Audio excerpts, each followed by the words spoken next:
When you create your lag, then, Bret, yours is all a pull from the front side, or used to be, right? Yeah, it probably used to, but I think it's changed a little over the years.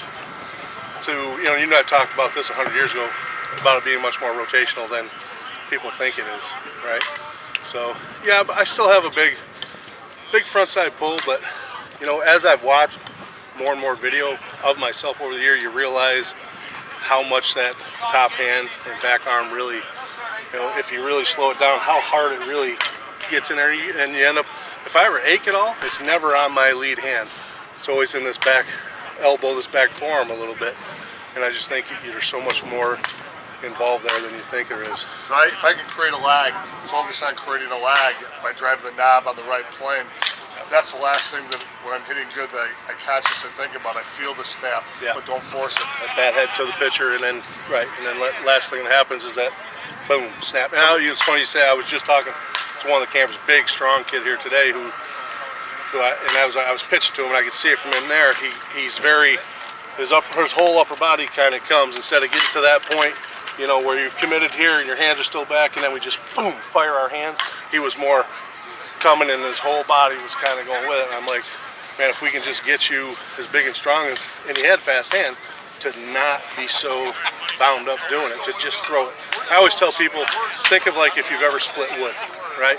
You make that axe, you make the axe do the work. You come over the top and you throw it. It's exactly the same hitting. You get those hands going, and then from here, boom, you just throw it.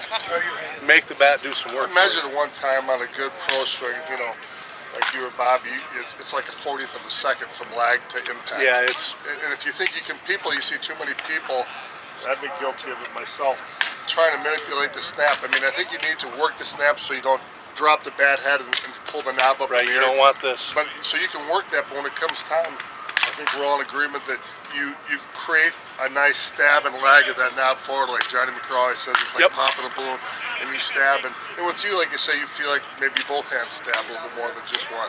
Yeah, I do, but you're 100% right. It happens that fast, and you can't really, you can't force it, and you can't really delay it, and that comes back to timing, of just timing through that zone. But yeah, and that's how we teach our baseball kids, right? You want that knob to the pitcher.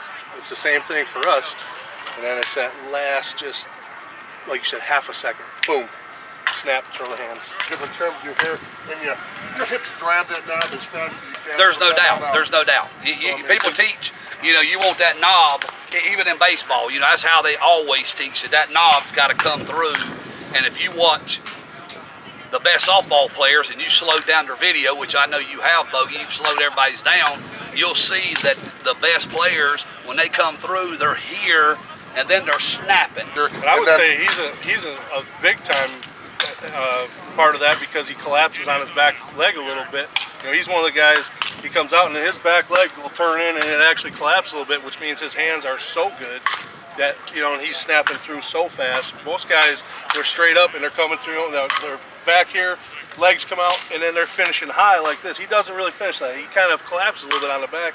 His hands are so unbelievable. And it's interesting with you, Bret, I always thought just about impact time where Jeff will really get the top hand through. Your top hand almost dies, almost stops. You're more of a flat hand finish from through. And there's so much pressure on that back up, like you said, that bottom hand comes in hard, so hard. Like I said, anytime I ever had anything ache, it's always been that bottom hand, because that elbow and that forearm do so much more than you think it does. You must feel the force on your top arm, because when you get to about right here, it's almost a one-hand finish from here out. It is. I've always been big here, so I can't really, I have a hard time through contact. This hand's coming off. Flexibility because it hits me here, right? So it's gone. So the lesson case I'm going to talk to you about is John, 41, from Detroit, and John does not create a strong lag. He doesn't drive the knob forward a certain amount of distance before he converts over to the snap. He doesn't have an upswing, but he short arms it and flips it over the top, which can be powerful, but really lacks a lot of consistency. John was sitting in the 70s and the 80s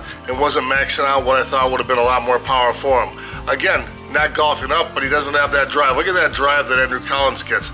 Longer lag before he converts to a snap, and John didn't get that lead arm or the knob extension like Collins gets right here. Lead arm has to go a certain way, like cracking a bullwhip or casting a fishing rod, and John's arms came down, and that made the bat flip over the top. See here Alex Abraham, a conference player for Precision a few years ago, local guy. Again, a nice lag and snap. And again, you can see the left arm pinned to John's side. So we had to work, and we started out with the swing simulator, trying to get him to create a straight line drive of the knob towards the plane of the ball, which we set to the side. We had a top hand with the swing simulator, getting all the way through to the snap. And then both hands again, getting the hips to drive that knob forward to cut through. The Frisbee is a great way to get extension within the rotation to get on the right plane, which John did very well. Already exploding the arm off the chest, and like Helmer and Hall said, great job. And Helmer talked about the X snap. You can see that motion that John has there, driving it more linearly than hammering over the top. Understand the rotation is going to level it off, going to level that swing off. And a great plane he had off the ball on the rope and getting off the tee. Again, driving the knob towards the portion of the ball he wanted to attack. And almost immediately, once he started to drill that, he was better. And the final results were just absolutely amazing. Again, a really nice pre-swing motion, wind and drive. Tomahawk to higher pitch there. Here, pitch was a little bit lower in the zone. Much more travel of that knob forward before we went into the snap, a lot more lag.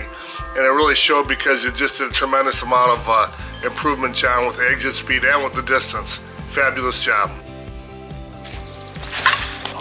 86, 92, 88, 86, and you hit that a mile. The launch angle for me was absolutely vital.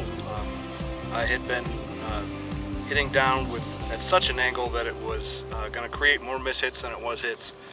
And when I found that I leveled it out by changing the posture of my hips and my back, it was much more comfortable, and I had a lot more control and much better results. I felt like the Twisted Mistress had a really soft barrel, but enough of a give in the hands that it was extremely comfortable on contact. Incredible batted ball speed, very forgiving due to the length of the barrel.